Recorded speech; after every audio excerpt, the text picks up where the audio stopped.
Welcome to the Clear Impact Podcast, brought to you by MITER Brands University. Thanks for joining us today. My name is Sherri Connor, and I am your host. Our giving has not gone down. Every single year, we are breaking records for the amount of money that people are investing into the MITER Foundation that we are also then able to put out into the communities. But they trust us with that. You know, it would be easy for them to say, you know what, it's a hard year, we're not going to give this year if it were just a boxed check. But they're entrusting us to, one, be good stewards with that money. Back to the whole, why would I give to the MITER Foundation? A lot of times people don't know where to give. Good morning. We are here on the Clear Impact Podcast, and I am chatting over the phone today with Amanda Klinger from the MITER Foundation. Welcome. Thank you so much for having me. Yeah, so we have a foundation, but MITER Brands absorbs the cost of all of the admin work. So your check doesn't come from the foundation, your check comes from MITER Brands, but your sole responsibility is the foundation, right? Yes, absolutely. And that's one thing we're really proud of. And, you know, when you hear other organizations talk about, 97 cents of every dollar goes towards the causes they support, $1 of $1 goes to the causes that we support. Because again, my salary, when we're hosting events and things like that, none of those expenses come out of donations people make. MITER Brands pays all of those. So we're really thankful for the company to be that invested in giving back. Yeah, that's amazing. So before we get into some of the details about the foundation, because that's really what we want to talk about today, I want to know more about you. So tell us a little bit about your background, maybe your history. How did you land in just doing foundation work? And give us some background on all that. Sure, absolutely. So I have been with MITER Brands for the last 13 years, and I have held a number of different roles within the company. So with the MITER Foundation, I started to get involved in 2020, and it was actually Gwen had given my name as a potential to think through, because of course 2020 was COVID times. Mm-hmm. And we hosted a big event that was our main fundraiser, still is our main fundraiser. But of course, you couldn't have a party, you couldn't get together. So the task was, okay, so we can't get together, but we need to raise money because we want to still support the organizations that we have been supporting. So what can we do to raise money? It was no small feat. I'm grateful my name was given because truly it has changed my life and the path that I had been on career-wise. But yeah, coming up with that plan and having it be digital and, doing some golf where you could segregate and kind of keep your distance from people. But that was really how I got involved. And over the years, getting more and more involved. After that, I was the lead on the golf outing each year, but getting more and more involved that it was about 50% of my time I was spending doing my financial analyst position at the time and 50% doing foundation work. So we all knew that that wasn't an ideal situation for anyone. And that's when we kind of approached the subject of a full-time foundation person. And I expressed my interest in having that role. So going through the interviewing process and everything, I was lucky enough to land that. And that officially started January of 2025. Okay. Well, it's amazing. And I'm just ever so impressed with how the foundation is organized. I've recently become part of the Venice Outreach Committee just in the last couple of months, and we actually have a meeting later today.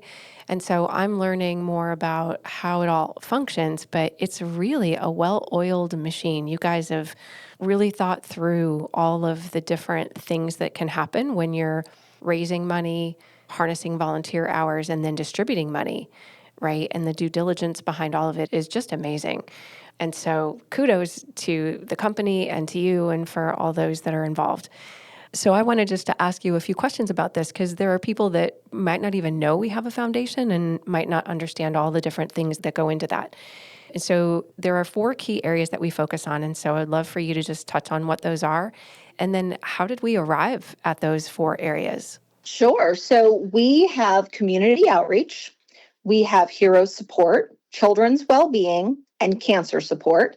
So just by the titles alone, there are a lot of different causes that fit within those 4 pillars. So it definitely is broad support. Some organizations will only support veterans or, only different things. So we are really open to pretty much anyone coming to us with requests, to consider supporting them. How we arrived at those 4 areas, I can't really speak to the origin because I wasn't involved back in 2015 when the foundation began. But for example, hero support, that's going to cover our veterans. That's going to cover active military, EMS, firefighters. And we're really, really proud to support our heroes that are just keeping us safe every single day. So that is that category. Children's well-being.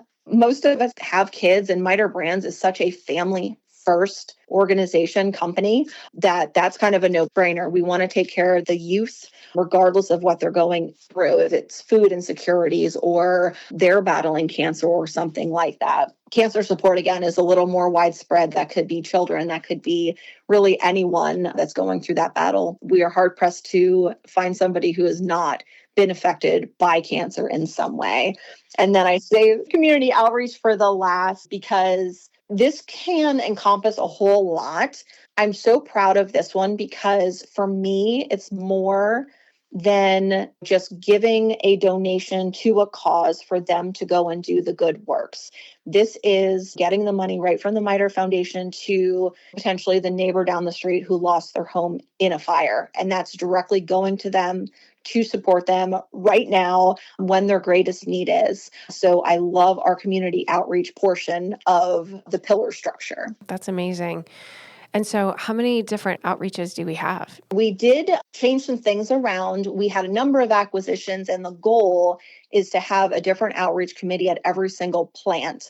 So when we first started, we had some committees that were very, very close together geographically that we've condensed just because it made better sense for volunteerism and giving and all of those things. So currently we are at 15. We are actively creating our 16th, and I want to say we have 2 or 3 more that we want to set up throughout the country to make sure that everyone's covered. They're the experts. I don't know what's going on in Southern California. So Temecula, California, the committee there, they're the experts on what the need is in that local community. And those outreach committees have their own budget. They're getting together, they're voting on different things that they want to support and really managing that committee as their own little mini foundation. So we're really proud of the work that they do. Oh, that's awesome. So I wanted to go back and touch on the foundation beginnings. I know you mentioned you didn't necessarily know how the 4 pillars arrived, but do you know much about the history of the foundation, like how it came to be? Yeah, so MI Windows and Doors, they've always been philanthropic. We talked about, 2020, I was brought into this really large golf outing, but this year is the 28th year of this golf outing, and it's changed throughout the years, but clearly doing the math, the foundation was started in 2015. That event and the giving started happening well before that, but the company had a desire to do more. And they formalized the giving by creating the foundation in 2015. So when they did that, it was one committee in Pennsylvania where we're headquartered. And I think there was 10 members in that committee. And now it's grown to those 15 overall committees and counting with hundreds of committee members nationwide. Wow, that's amazing. So that's easy math for me because my youngest daughter was born in 1998 and she is 28. So in 1998 is when the golf tournament started. Yes. And I think back then, it was a couple of people, everything, of course, takes time to grow. I want to say Habitat for Humanity was the benefactor of all the money that was raised. We did a video for our 25th anniversary where we interviewed the gentleman who actually started the different fundraising events. And it was really special to have him on video. We invited him to the event that year to share just how we've progressed over the year from, making $10,000, I think it was year one, to raising multi-million dollars today. Yeah, I know, it's so impressive.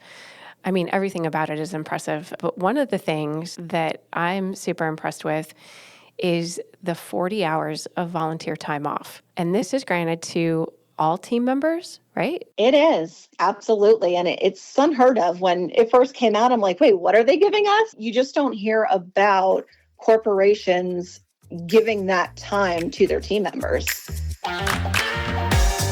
We are sharing our expertise around all topics relating to the window and door industry. Whether you are a customer selling our products or a homeowner doing research, the Clear Impact Podcast provides helpful content that makes an impact. Subscribe today wherever you listen to podcasts. Yeah.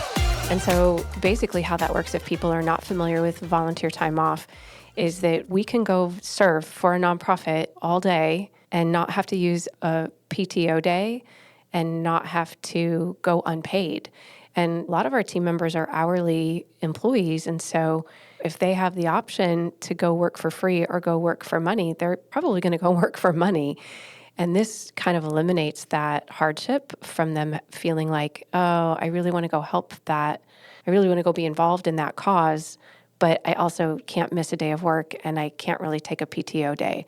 So, I mean, that's just amazing. Yeah, it's really tough to find the time. We all have, again, jobs, families, commitments. And I think a lot of people do want to give back and maybe don't know how to get involved or to find the time. So it is really, really special that we're giving those 40 hours. And we did some math here.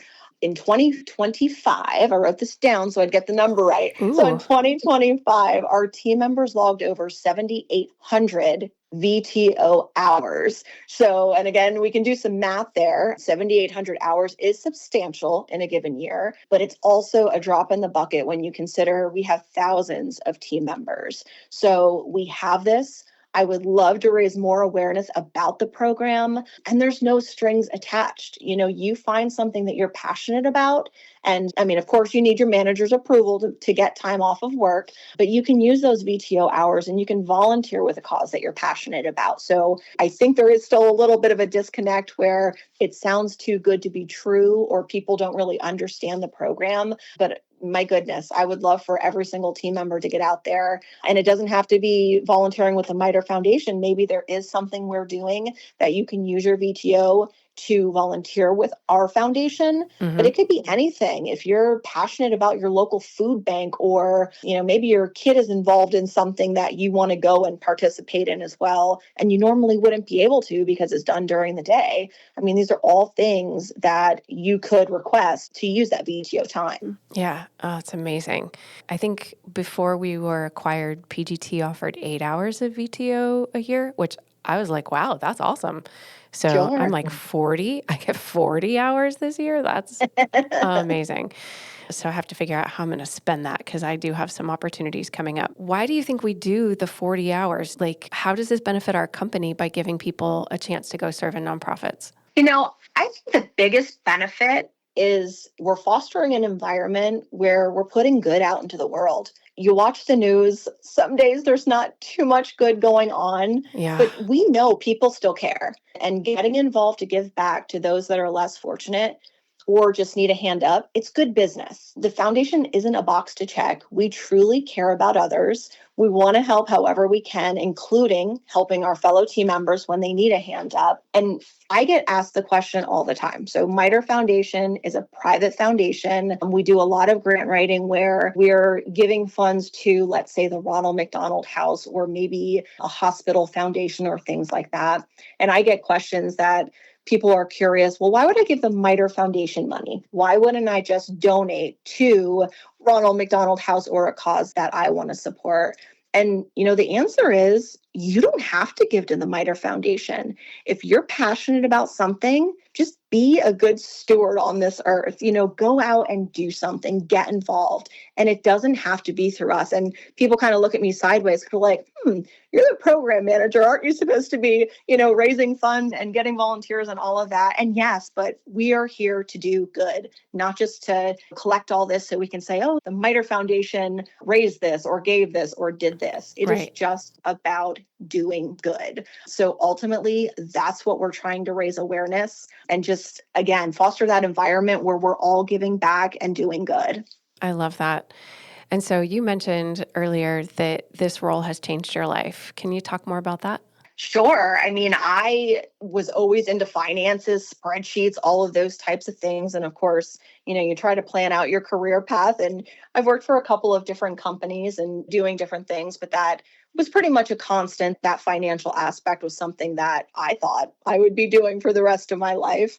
Never in a million years did I think that managing a program, a charitable program, would be in my future. But going through leading the golf outing and then getting involved in other charitable, directions with the foundation, it is so meaningful to me. Like, it fills my soul. It is so much more than I go to a job and I do it and I get paid. I just feel like this is kind of what I was meant to do with my life, to Aw. give back, and I get paid for it too. So I do come to work and I do make a living by doing this, but it is so fulfilling. Just the joy I get out of what I do every single day. I am truly blessed, and I'm so thankful for the company. I get emotional when I talk about it. I'm so grateful to work for a company that honestly cares. And again, to say it again, it is not a box to check. They care. And being able to do this every day, it's just a true blessing. That's amazing. I love that. I've spent a number of years in the nonprofit world myself, and so I totally understand that. And it is different when you come to work for a company, but then you see this side of it and you're like, oh, this isn't Mhm. just you don't have to work for a nonprofit in order to do good and put good out into the world. You can work for a company that aligns with that mission and that mindset and that gives you opportunities to serve and give. So, yeah, that's amazing. I love that. Absolutely. And one more thing along those lines, too, talking about getting involved wherever you can, but for the people, and we have a ton of donors that believe in us. But for those donors, it's hard times, especially in the window industry right now. And a lot of our donors are customers or suppliers or team members, leadership, et cetera. Our giving has not gone down. Every single year, we are breaking records for the amount of money that people are investing into the MITER Foundation, that we are also then able to put out into the communities. But they trust us with that. It would be easy for them to say, what, it's a hard year, we're not going to give this year, if it were just a box to check. But they're entrusting us to, one, be good stewards with that money. Back to the whole, why would I give to the MITER Foundation? Hmm. A lot of times people don't know where to give. They want to help, but can I trust this cause? What's the full story with this organization? And just not knowing, they don't do anything because they don't know what to do. We're vetting all these causes. We're looking into their charity ratings and things to make sure that they are legit and it is someone that we want to get behind. So with them trusting us to do that, investing their money in us, knowing that that's going to go to a deserving cause, again, it's just really, really special. And I'm humbled by the generosity out there and that they do trust us to do right by, the funds that they're giving. Yeah, it's amazing. So, if people are not familiar with the MITRE Foundation, how do they find out more about helping or donating or being involved? There's a website, right? Yes, absolutely. So we do have a dedicated website. So that is miterfoundation.org. So that will have a ton of information about what we have going on. And I was just on a call, we're constantly talking through how do we keep it fresh and how do we put content in there that people want to read about and want to know and how to get involved in all those different things. So MITER Foundation is a great resource to go to the website. And again, hopefully there'll be even more in the future that is a little more interactive. Also, reach out to your local outreach committee to find ways to get involved. Maybe it's joining their local committee or just finding out ways that you can volunteer. We do have a foundation email as well, and you can get there through the website, but it's foundation@miterbrands.com. So maybe you don't know who is on your local outreach committee or you have a broader question, and we'd be happy to answer any questions people might have. So that's another resource. Yeah. And if you're a customer, you can talk to your local rep and say, what's going on with the foundation? And I know last year at the golf tournament, I had the opportunity to be there and got to meet a lot of customers and a lot of reps. And that's an invitation only kind of an event because obviously there's a limit to how many people can come. But if you're interested and you want to know more, talk to your rep and see where that leads. Absolutely agree. And talking about those 15 outreach committees, we do have a sales outreach committee that they're processing more of those requests if a customer would bring something to us on something for us to support, or again, if they want to see what volunteer opportunities we have. Yeah. So I know we didn't spend a lot of time prepping on this one, kind of threw it at you last minute, but of the MITER DNA statements, which one is your favorite today? I would have to say the statement, and I'll read it verbatim here, and I'm not doing this from memory, I'll be honest, but we focus on opportunities, not obstacles, because the only barriers that exist are the ones we choose to create. The word opportunity is so special. And our founders have kind of drilled this into everyone is there are a ton of opportunities that are out there. It's up to you if you're going to take the opportunity. And I think from a foundation standpoint, this is also important. You know, when we're helping people, we're putting out kind of a bridge, a path to say, hey, let me help you give a hand up. It's up to them to take that opportunity and to make the most out of it. So I focus on opportunities often. I kind of obsess over them. You know, when something comes in front of you, it's like, wait, is this a life-altering opportunity? We talked a little bit about me joining the foundation full-time and that changing my life. That was absolutely a massive opportunity that was put in front of me that I chose to take, and it's life-changing. So I would put that out to everyone to pay attention when those opportunities come past you on when to grab them. Again, could make a complete difference in your life. Yeah. Well, and I mean, the same for me, right? Like the podcast was not something I had done before coming here. And I kind of went into this kicking and screaming. I was like, I like talking to people, but I don't know anything about recording or audio stuff or like, can we hire somebody to take care of all that? And my boss was like, nope, you're going to figure it out. And you know what? I finally did. I watched a lot of YouTube videos and figured out how to manage a soundboard and how to edit recordings. And now that's primarily what I'm doing. So, and I love it. It's one of my favorite things to do. So, and it's been an amazing way for the company to spread their message a little further and to have engagement with all different people throughout the entire company, and then customers and vendors and, you know, lots of different voices that have been here. So yeah, I think that one's a good one. I love that one too. Yeah, it's good. Yeah. So is there anything else we need to know? Are we good? I think we're good. Yeah, just we're going to keep focusing on raising awareness for the foundation and, you know, all the parts of that, you know, how people can reach out for help if they need it, how they can offer help if they have it to give. So really just educating our team, the community, et cetera, on ways to grow the foundation and just continue doing good. I love that. Well, Amanda, you're definitely the right person for the spot that you're in, and you're a professional juggler, in my opinion, because you always have 1,000 things going on. But I do appreciate your time. Thank you for chatting with me today about the foundation and giving us some insight. And I know I'll see you sometime this fall. Maybe I'll see you this summer. Who knows? Absolutely. And thank you so much for having me today to educate more on the foundation. Awesome. Thanks. The Clear Impact Podcast is brought to you by MITER Brands University. We are a part of MITER Brands, a family of leading window and door brands, united by our passion for quality and relentless pursuit of 100%. At MITER Brands, our common purpose is to deliver value by manufacturing the finest products, services, and customer experience every day, everywhere. Our window and door brands deliver regionalized expertise, products, and services, all backed by a national company.